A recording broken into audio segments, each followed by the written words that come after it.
menempuh 4 jam perjalanan dari Jatinangor, akhirnya tim eksplorasi Rinjani tiba di Bandara Soekarno-Hatta. Perjalanan ini membutuhkan waktu 1,5 jam hingga akhirnya tim tiba di Bandara Zainuddin Abdul Majid, Kabupaten Lombok Tengah, Nusa Tenggara Barat. Oke, sekarang kami dari tim eksplorasi Rinjani pada pukul 5:02 sedang melakukan check-in. Oke, lanjut ikuti terus perjalanan kami dan jangan berhenti. Ini merupakan kali kedua kami kembali menginjakan kaki di Tanah Bayan. Menggandeng Pok Darwis Lembah Penimbunan, tim bersinergis dalam mendorong pengembangan pariwisata melalui pelatihan penguatan SDM dan survei kebutuhan perbaikan jalur pendakian Gunung Rinjani via Torean.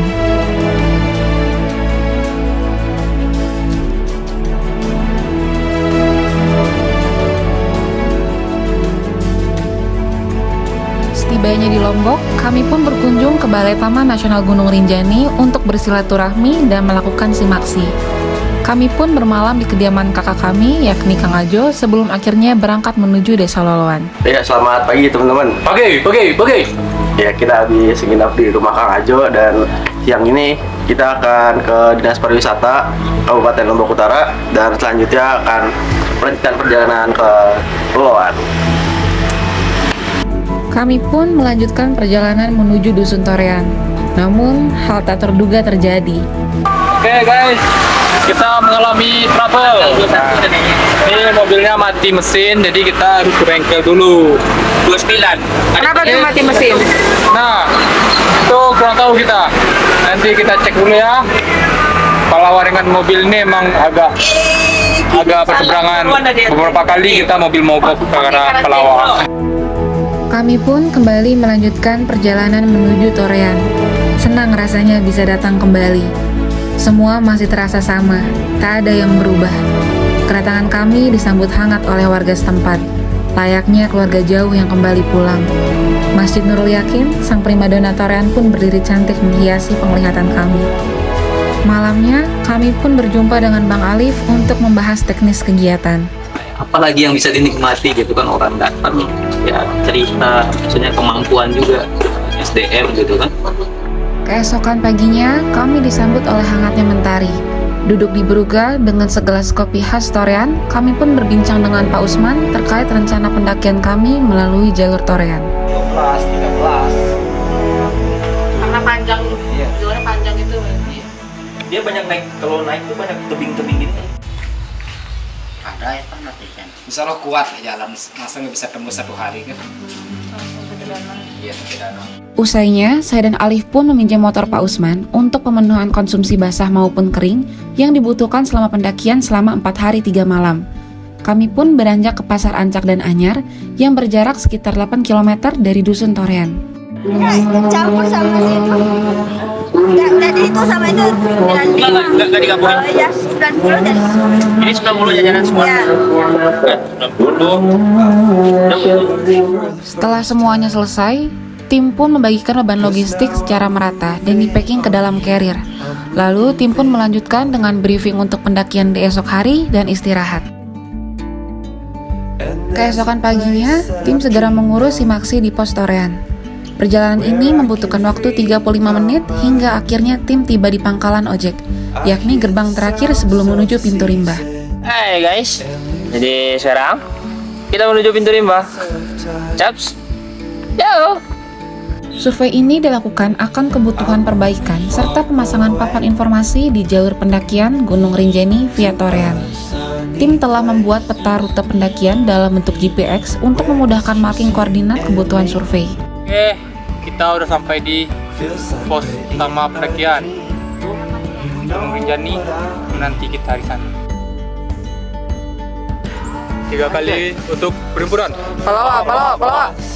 Dari basecamp Torean hingga pos ojek diperlukan berjalan sejauh 2 km. Tim pun melanjutkan perjalanan dari pintu rimba menuju pos 1 dengan estimasi jarak 2,92 km. Menariknya, banyak sumber mata air yang tersedia di sepanjang jalur Torean. Hello guys, jadi kami lagi berada di Ibikan langkah nangka. Kami lagi berada di Bilisan Nangka. Di sini kita bisa mandi, sholat, makan, dan menikmati alam. Dari pos 1 menuju pos 2, tim harus berjalan sejauh 1,77 km. Setelah perjalanan yang cukup panjang, sekitar 5 jam, kita sampai di pemandangan yang sangat indah ini. Mantap.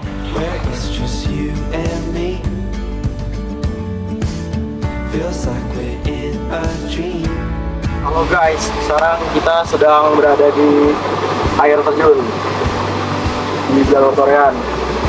Ini kelihatan air terjunnya seperti bercampur dengan air terjun. Kan, view paling mantap di Jalur Torean. Selama di jalur pendakian, tim melakukan analisa dan marking kebutuhan survei menggunakan GPS, aplikasi Avenza Maps, dan melengkapi detail kebutuhan dengan form survei. Setelah 10 jam perjalanan, tak terasa hari semakin sore. Terangnya mentari berganti dengan malam. Kami memutuskan untuk beristirahat di pos 3 atau Propok. Sebelum beranjak istirahat, kami memasak makan malam untuk mengisi perut dan mengembalikan energi kami setelah melalui perjalanan panjang. Berangkat di pagi hari, tim melanjutkan perjalanan menuju pos 4 dengan jarak tempuh 1,41 km. Energi yang sudah pulih serta hari yang cerah menjadi awal yang baik untuk melanjutkan perjalanan. Saat di perjalanan, kami berpapasan dengan salah satu porter yang hendak turun menuju base camp Torean. Karena penasaran, kami mencoba mengangkat logistik beliau yang ternyata cukup berat. Bisa dibayangkan bagaimana beratnya logistik serta konsumsi para tamu yang harus dibawa oleh porter selama pendakian. Sungguh luar biasa. Berdasarkan hasil data survei yang dilakukan, tim merekomendasikan pemasangan tali atau webbing pada 21 titik jalur pendakian, pemasangan papan informasi pada 8 titik meliputi informasi gua, air terjun, base camp, serta jalur menuju danau, dan pemasangan tangga pada 5 titik jalur pendakian. Hasil data tersebut telah terhimpun dalam aplikasi Avenza Maps dan form survei, yang nantinya akan diteruskan ke Balai Taman Nasional Gunung Rinjani sebagai rekomendasi untuk perbaikan jalur Torean ke depannya.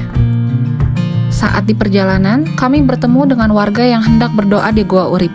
Menurut kepercayaan warga setempat, sudah menjadi tradisi bagi warga lokal untuk berdoa hingga berobat di goa tersebut. Setelah berjalan sejauh 3 km dari pos 4, akhirnya kami tiba di Danau Segara Anak. Kami akan bermalam 1 malam di sini sebelum kembali melanjutkan perjalanan menuju Pelawangan Sembalun. Tak jauh dari danau, kami berjalan menuju sumber air panas yang bisa digunakan untuk berendam. Menurut kepercayaan warga lokal, air panas ini juga digunakan untuk berobat. Tak hanya menawarkan keindahan panorama, di dalam Danau Segara Anak juga terdapat banyak ikan, seperti ikan mujair, ikan nila, dan ikan mas, sehingga banyak warga yang sengaja menuju danau untuk mancing ikan di sana. Paginya, kami melanjutkan perjalanan menuju Pelawangan Sembalun dengan estimasi waktu 3 jam. What's up? Hai, mantap. Udah nih? Udah. Oh, ini kita lagi jalan dari danau mau ke Pelawangan. Nah, sana tuh jalur kita naik kemarin tuh. Setelah 3 jam berjalan, akhirnya tim tiba di Pelawangan Sembalun. Tim pun segera mendirikan tenda di Pelawangan 3 dan memutuskan untuk melakukan summit di dini hari. Rinjani tak pernah lelah menunjukkan pesonanya. Mata kami dimanjakan akan lautan awan dan mengintip cantiknya Danau Segara Anak dari ketinggian 2.639 mdpl. Sebelumnya, banyak pendaki yang batal melakukan summit dikarenakan penutupan jalur akibat jatuhnya korban di puncak Rinjani pada tanggal 18 Agustus 2022. Korban berhasil dievakuasi 5 hari setelahnya, sehingga kami diperbolehkan untuk melakukan summit. Halo guys, sekarang tim eksplorasi Rinjani sedang berusaha menuju puncak pada pukul 2.45 menit. Kita terus berjalan ke kami, mudah-mudahan kami menemukan puncak Rinjani. Go! Tim memulai summit pada pukul 2 dini hari. Angin yang terus bergemuruh, trek pendakian berpasir dan berbatu yang panjang, ditambah trek letter E dengan kemiringan hingga 70 derajat membuat kaki semakin berat untuk melangkah. Stamina dan mental kami terus terkuras. Terkadang kami harus berhenti sejenak untuk mengembalikan tenaga. Namun, ketika membalikan badan, kaldera serta danau segara anak begitu cantik menghiasi pemandangan kami. Setelah 4 jam berlalu, tim berhasil menggapai puncak Rinjani.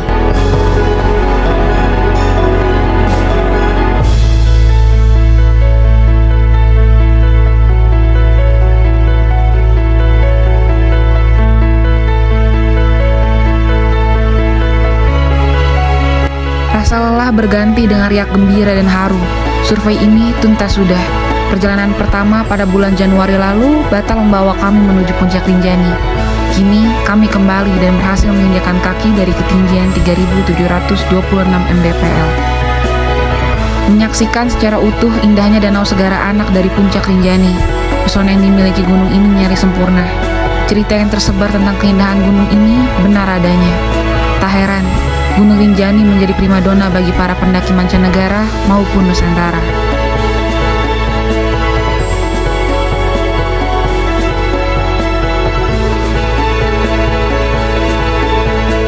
Tak berlama-lama, kami kembali turun menuju Pelawangan dan bergegas sampaikan kembali logistik kami. Hari ini, kami akan kembali menuju Dusun Torean melanjutkan pengabdian kami bersama Pokdarwis Lembah Penimbunan. Sekarang kita sedang berada di puncak Teletabis. Lihat di sini nggak ada orang, ya di sana ada orang. Nah, kayaknya Mapala juga ya. Pelatihan pertama pun dimulai dengan tema menggali dan mengelola potensi desa wisata secara berkelanjutan menuju desa wisata bersama dengan Kepala Bidang Pengembangan Sumber Daya Pariwisata dan Ekonomi Kreatif Dispar Kabupaten Lombok Utara, Bapak Fahman Toriki. Kegiatan ini dibuka oleh Fadia selaku Ketua Pelaksana Eksplorasi Rinjani dan dilanjutkan dengan penyampaian kata sambutan oleh Ketua Pokdarwis Lembah Penimbunan yakni Bang Alif dan diteruskan oleh Kepala Desa Lolowan Bapak Mahyudin. Ibu Bapak yang kami hormati, Pak Kabid yang kami hormati, jadi kami ucapkan selamat datang di Desa Lolowan, khususnya di Torean. Inilah kondisi kami, Pak. Jadi Torean ini, kalau tadi disampaikan oleh Halif, Torean ini paling ujung lah. Rata-rata Torean ini adalah warga mewah, gitu kan. Kalau orang mepet sawah, kalau kita mepet gawah, gitu kan. Jadi kita mepet gawah, tetapi alhamdulillah beberapa tahun terakhir ini sejak diresmikannya jalur pendakian via Torean per 1 April 2021, yaitu pada saat itu diresmikan bersamaan dengan dibukanya jalur Teteh Batu, sedikit mampu bertahan dalam artian ketika banyak pendaki yang turun, ojek kami bisa berjalan, hanya warga kami di sini bisa jalan. Ini dampak positif dari adanya pembukaan jalur wisata. Kegiatan dilanjutkan dengan pemaparan materi, salah satunya terkait tahapan dan tantangan dalam pengembangan desa wisata. Ekonomi, kedua lingkungan, terakhir budaya. Jadi yang ketiga ini harus berjalan bersamaan dan tentunya susah gitu ya. Jadi semakin kita maunya wisatawan datang sebanyak-banyaknya, misalnya ke Rinjani. Ternyata wisatawan yang banyak itu dampaknya ada, sampahnya juga banyak gitu kan. Jadi bagaimana menyeimbangkan tiga ini yang perlu kita diskusikan. Kegiatan ini diakhiri dengan sesi diskusi bersama dengan Bapak Fahman Toriki, dilanjutkan dengan sesi door prize dan foto bersama. Perkenalkan, nama saya Purnamawan. Nama saya di Facebook Ama Kanak, tapi menuju ke Bapak Kanak kayak ini. Saya lebih tertarik sekali dengan apa yang ditonjolkan sama Bapak Kabid tadi tentang masalah wisata budaya, bagian dari adat. Merupakan input yang bagus buat kita, jadi kita tahu ternyata di Lolowan Torean juga ada event-event budaya. Jadi di Dinas Pariwisata kami punya 4 bidang, Pak. Kebetulan saya di bidang pengembangan SDM, jadi hanya di pelatihan, SDM. Kemudian ada juga bidang pemasaran, bidang aircraft, dan bidang destinasi. Nah, di bidang pemasaran ini mereka yang menyusun kalender event pariwisata. Jadi nanti akan saya sampaikan ke Pak Kabid Pemasaran bahwa ternyata ada loh event-event juga yang bisa dijadikan atraksi wisata dan dimasukkan di kalender event pariwisata. Pelatihan dilanjutkan oleh Balai Taman Nasional Gunung Rinjani dengan tema Upaya Pelestarian Lingkungan oleh Masyarakat Kaki Gunung Rinjani. Adapun muatan materi yang disampaikan antara lain tantangan dan peluang jalur pendakian Rinjani via Torean serta pelibatan masyarakat secara langsung dalam pelestarian lingkungan. Berarti sampah yang ditampung di checkpoint akan menumpuk oleh data terakhir tanggal 24 Agustus terakumulasi 2.945,1 kg sampah. Ya, sampah gunung. Ini tantangan kita. Kelompok kedua yang bisa kita bantu ya. Karena kami melihat Desa Loloan akan memegang peran penting dalam pengelolaan depan. Bahkan mulai saat ini. Mari kita diskusi ini. Silahkan kalau ada pertanyaan, ngomong kita dari tenan berlima nih. Kegiatan ini diakhiri dengan sesi diskusi bersama Pak Roni serta pihak TNGR lainnya, dilanjutkan dengan foto bersama dan ditutup dengan pembagian door prize untuk peserta. Pelatihan pun dilanjutkan dengan pematerian mengenai profesi pemandu gunung dan persiapan sertifikasi oleh Asosiasi Pemandu Gunung Indonesia yang diwakili oleh Bapak Hijazi Nur dan Bapak Alwan Johari. Dengan mungkin gaji standar, ya. Nah itu yang harus kita batasi diri kita juga. Jangan kita juga sebagai guide semaunya juga menerima job ketika kita dikasih job oleh si TO ini. Itu yang harus kita lindungi diri kita bagaimana meminimalisir hal-hal itu. Pak Alwan pun meneruskan pematerian mengenai manajemen pendakian dan diteruskan oleh Bapak Hijazi Nur akan pengenalan konsep pentahelix. Termasuk dia pakai tenda apa, isi tenda itu berapa orang, ya, sarapannya pakai apa, minumnya bagaimana, tempat WC-nya bagaimana. Nah itu harus kita jelaskan ke tamu supaya tamu itu punya gambaran sebelum dia datang ke tempat kita. Wisata kelompok sadar wisata. Jadi Anda ini masuk di dalam konsepnya pentahelix, ya kan? Satu di antaranya adalah bisnis. Nah, yang sangat luar biasa sekali malam ini, hari ini pun Anda sudah didatangi satu di antara pentahelixnya, yaitu akademisinya, yaitu dari perguruan tinggi ya, ya kan? Perguruan tinggi yaitu dari Unpad. Ini luar biasa teman-teman ya. Kita mengapresiasi ya bahwa beliau datang ke sini pun juga masuk di dalam juga komunitas, yaitu untuk mempunyai peluang untuk bisnis. Artinya berkolaborasi dengan Anda semua di sini.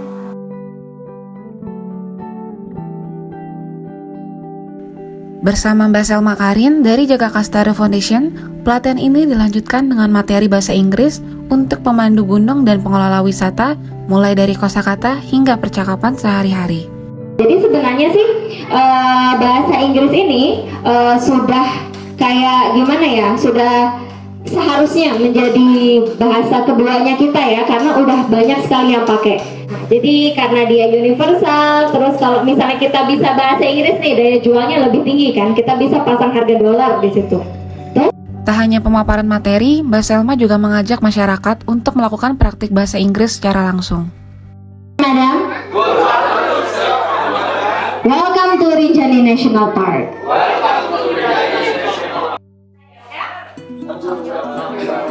Oh, you welcome.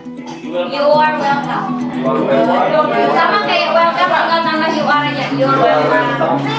You're welcome. You're welcome. You're welcome. You're welcome.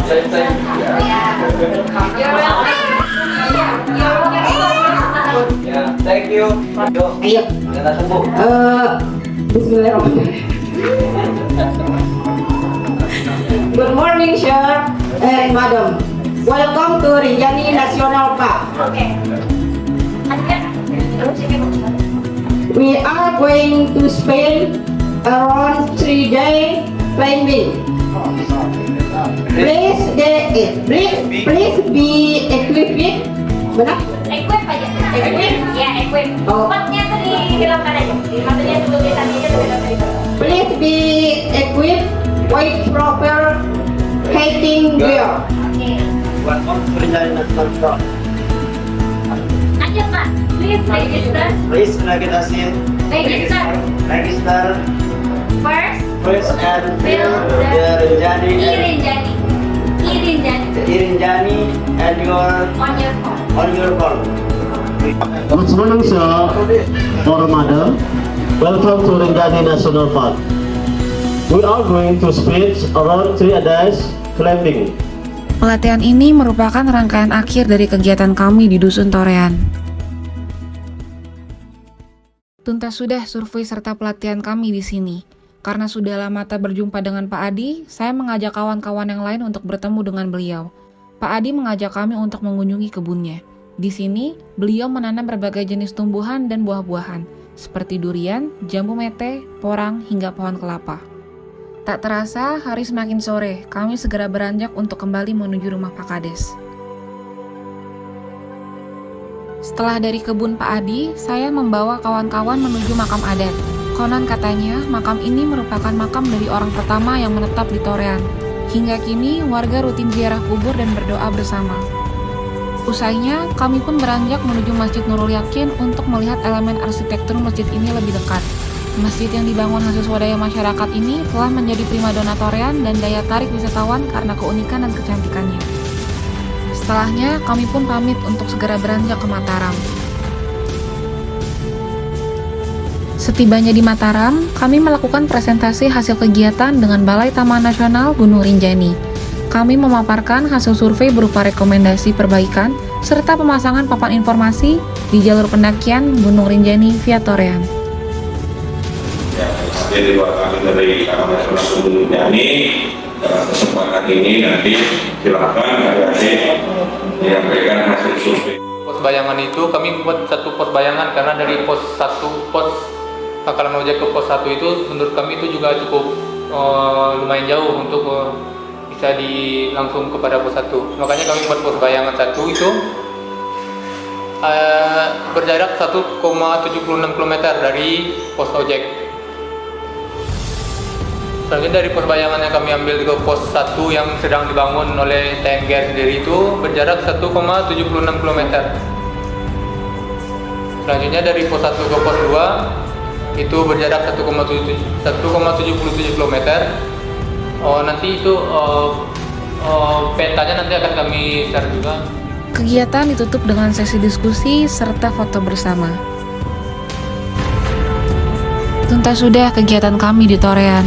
14 hari bersama Pokdarwis Lembah Penimbunan mewujudkan masyarakat sadar wisata melalui peningkatan sumber daya manusia dengan pelatihan terpadu serta survei jalur pendakian Gunung Rinjani via Torean untuk meningkatkan prosedur kesehatan dan keselamatan. Semangat dan antusiasme masyarakat memacu semangat yang lebih tinggi untuk kelanjutan perjalanan kami. Terima kasih sudah menyambut kedatangan kami layaknya keluarga yang kembali dari perantauan. Kini, izinkan kami untuk kembali ke sekretariat dari Tanah Bayan untuk perhimpunan Palawa sepanjang masa.